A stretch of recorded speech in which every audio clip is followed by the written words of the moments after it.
입니다.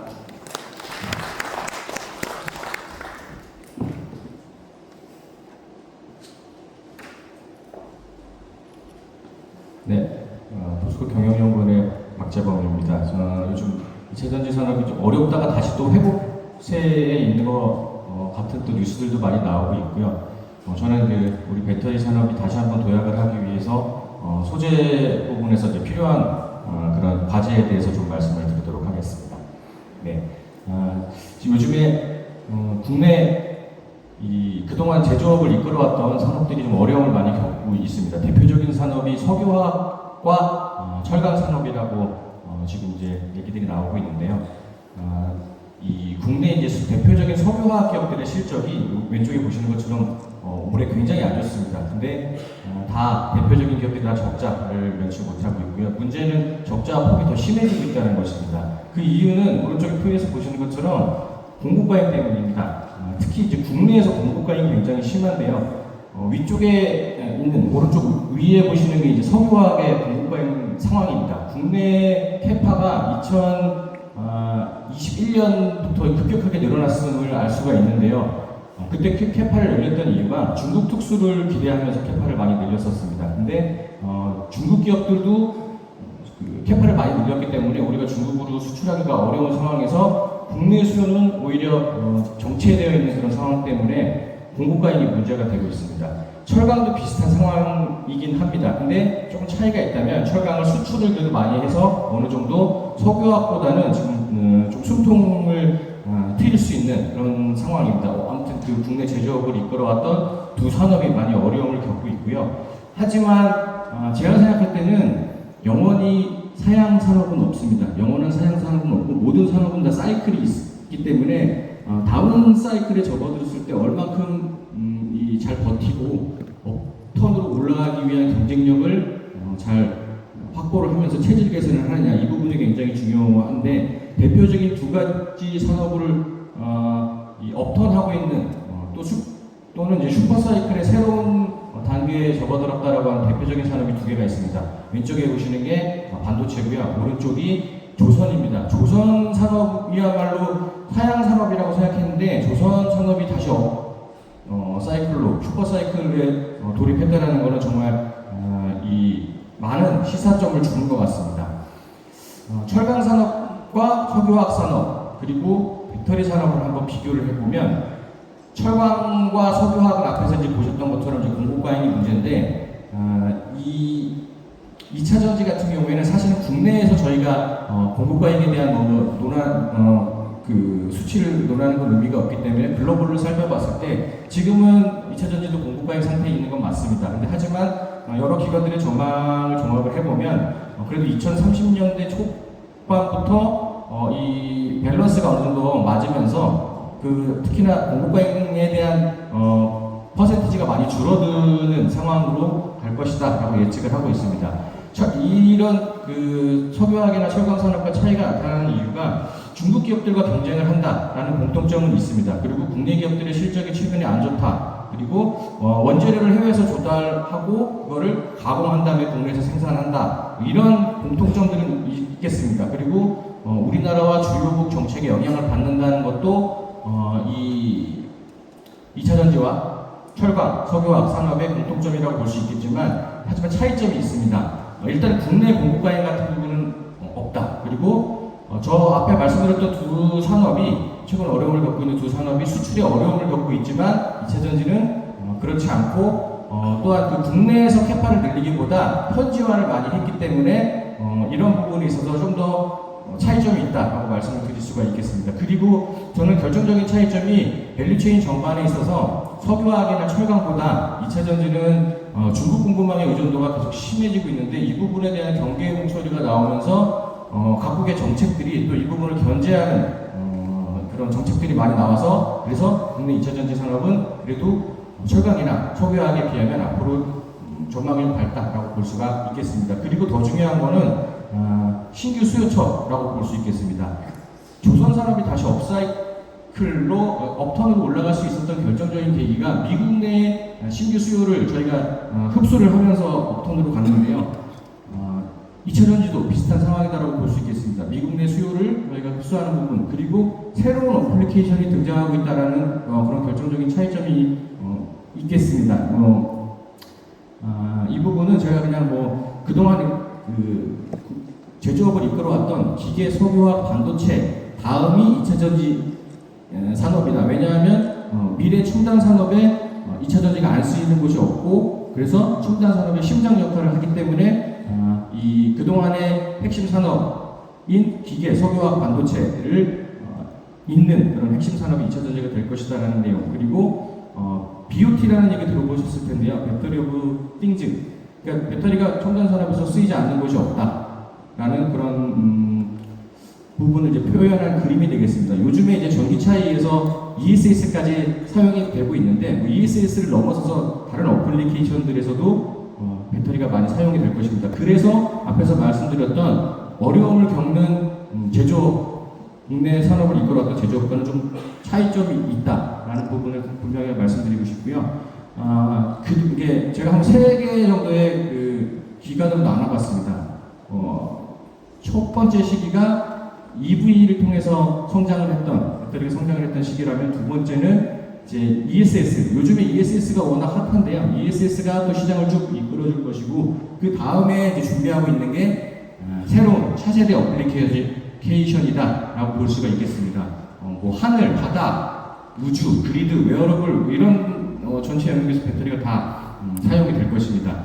이제 요 시기별로 원하는 배터리의 이 스펙이 조금씩 달라지는 것을 볼 수가 있는데요. 전기차는 일단 고급형과 프리미엄 시장으로 계속 양분화되는 것은 분명한 사실인 것 같고, ESS 쪽에서는 또 그러니까 가격이 싸고 수명이 긴 그런 초저가 장수명 배터리에 대한 요구가 증가하고 있습니다. 그리고 앞으로 차세대 어플리케이션에서는 또 고성능 배터리들이 필요하기 때문에 현재 우리 한국 배터리 산업의 주력이 3원계였는데 3원계가 지금 LFP 때문에 좀 어려움을 겪고 있긴 하지만, 차세대 어플리케이션에서는 또 빛을 발할 수 있는 그런 포텐셜이 충분히 있다라고 볼 수가 있겠습니다.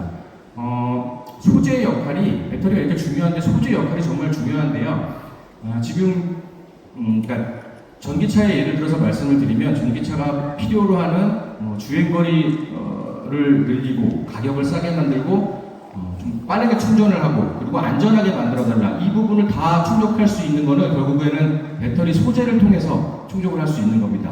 그리고 주행거리와 가격 부분은 이미 아시는 것처럼 어느 정도 소비자들이 원하는 수준까지 달성을 했습니다. 그리고 지금 빠르게 충전을 할 수 있는 충전 편의성이나 안전성, 이 부분도 신경을 많이 쓰면서 어느 정도 요구사항을 충족하고 있는 상황까지 가고 있는데요. 그만큼 이 배터리에서 소재가 얼마큼 중요한지를 우리는 그동안 전기차를 통해서 알 수가 있었습니다. 그래서 앞으로의 과제에 대해서 간단하게 말씀을 드리면서 제 발표를 마치도록 하겠습니다. 어떻게 보면 너무 교과서적인 얘기일 수도 있겠지만, 크게 3가지를 신경을 써야 될 것 같습니다. 양적 성장은 계속 해야 됩니다. 그래야 저희가 마켓시어를 어느 정도 유지할 수 있기 때문에 양적 성장, 그리고 한편으로는 이제 질적 성장도 같이 동모를 해야 될 것이고, 그리고 더 중요한 게 저는 신뢰할 수 있는 밸류체인이라고 생각합니다. 그러니까 지금 이제 공급망이 워낙 요즘 문제가 되면서 이 밸류체인 쪽에서도 문제가 되기 때문에 질적 성장과 양적 성장, 그리고 신뢰할 수 있는 밸류체인, 이 3가지를 앞으로 충족을 해야 지속 가능한 배터리 성장을 배터리 산업이 이룰 수가 있겠고요. 특히 이제 소재 쪽에서는 이 포트폴리오 다양화하는 게 굉장히 중요할 것으로 생각됩니다. 지금까지 이제 주력으로 했던 NCM이나 NCA에서 LFP도 대응을 해야 되고, 나아가서 LMR 같은 소재까지 대응을 하면서 고객사들이 원하는 그런 스펙을 전부 다 충족을 해줄 수 있어야지만 지속 가능한 성장이 있을 것으로 생각이 되고요. 또 한 가지 중요한 게 결국엔 R&D라고 생각합니다. 저희가 기술 경쟁력을 이제 확보를 해야 결국엔 살아남을 수 있을 것이고, R&D도 R&D 전략을 잘 세우면서 또 R&D 연구하시는 분들이 잘 연구할 수 있게 여러 가지 정책적인 지원을 해줄 필요가 있겠고, 이 부분을 또 상용화를 잘 할 수 있도록 이 선순환 체계가 잘 구축이 되어야 하겠습니다. R&D도 중요하고, 더 중요한 건 오늘 이 자리에 계신 분들은 이따 투어도 하고 하시겠지만, 결국에는 배터리가 그리고 전기차, 뭐 ESS 이런 부분들은 CO2를 줄이면서 탄소 중립을 달성을 해야 된다는 큰 명제를 가지고 있습니다. 그래서 저희가 이 원료에서부터 이제 배터리를 만들고 전기차를 만들 때 CO2를 줄이는 부분을 신경을 앞으로 계속 써야 되고 거기에 이 리사이클링이 배터리 그 재활용이 기여할 수 있는 부분이 상당히 많다라고 볼 수가 있겠습니다. 양극재와 니켈의 예를 들어서 말씀을 드리면 이제 CO2 배출량, 그러니까 탄소 발자국 측면에서 봤을 때 배터리 밸류 체인에서 그러니까 이 셀을 만들 때 양극재에서 배출되는 CO2 양이 38% 정도가 되고요. 3원기 기준으로 이제 말씀을 드리는 겁니다. 그 38%의 양극재에서 니켈에서 배출되는 CO2 양이 18% 정도가 됩니다.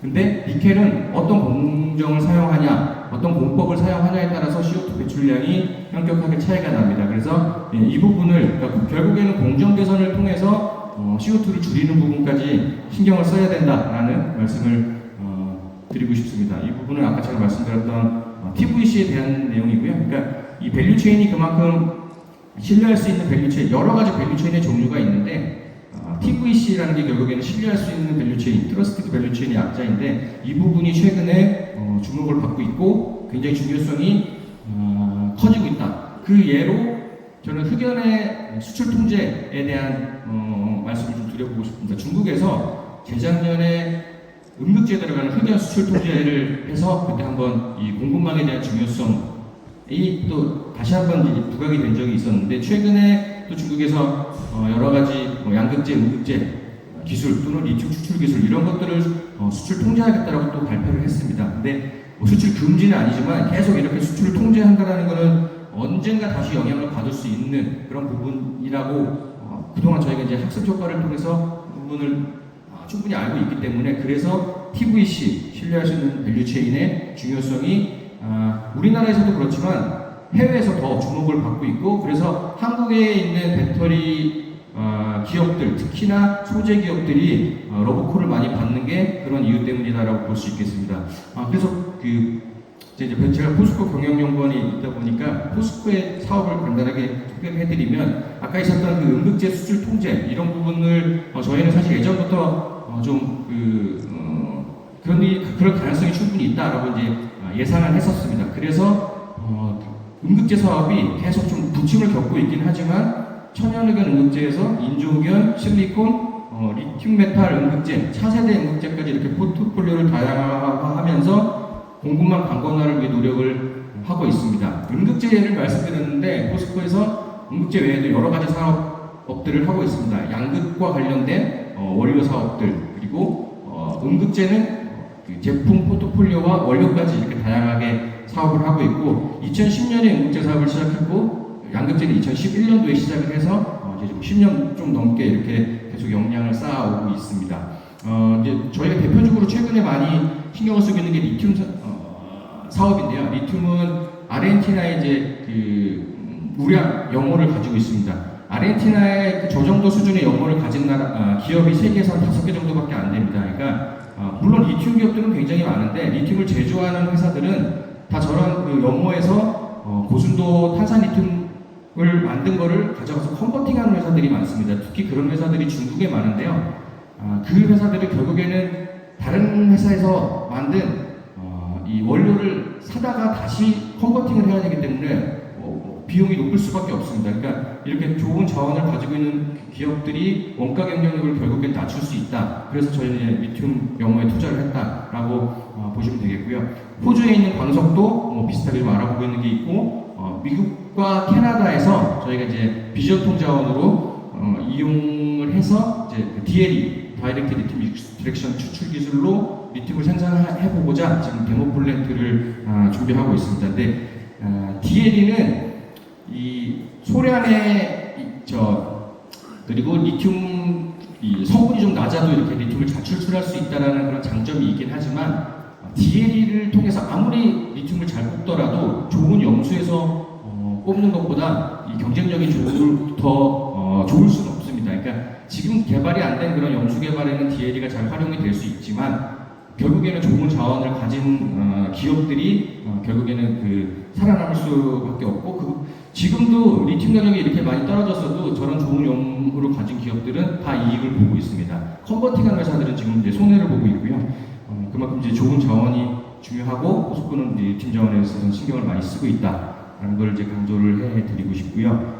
요거는 이제 뭐 글로벌 공급망의 분절화, 단절화 이런 것 때문에 한국 기업들 그리고 포항이 굉장히 주목을 받고 있다라는 부분입니다. 왜냐하면 포항에 양극, 음극, 차세대 배터리와 관련된 부분 그리고 수소, 리사이클까지 다 이렇게 가지고 있기 때문에 그런 측면에서 포항이 모든 이런 포트폴리오를 배터리 소재에 있어서 포트폴리오를 가진 훌륭한 입지를 가진 지역이다라고 말씀드릴 수가 있겠습니다. 특히나 최근에 이제 자원 순환과 관련해서 여러 가지 이 움직임들이 있고 차세대 배터리 쪽에서 뭐 실리콘이라든지 이 차세대 양극재, 음극재 이런 부분들을 잘할 수 있는 포스텍 같은 또 연구기관들이 있기 때문에 포항이 계속 앞으로 이 배터리 산업의 중심이고 글로벌 기업들로부터 또 주목을 받는 그런 도시가 될 것이라고 생각을 하고요. 이렇게 뭐 한번 저희 회사가 가진 포트폴리오와 이 포항을 한번 접목을 해서 제가 포항이 앞으로 글로벌 배터리 소재 호구가 될 수 있는 포텐셜이 충분히 있다라는 것을 그림으로 표현을 한 장표를 제 발표의 마지막으로 사용을 하면서 제 발표는 여기서 마치겠습니다. 제가 양해를 하나 드리고 싶은데요. 제가 시간 관계상 이제 질문을 받을 수 없을 것 같고 제 다음에 발표하실 분이 저보다 더 잘하시는 포스코 퓨처엠의 남상철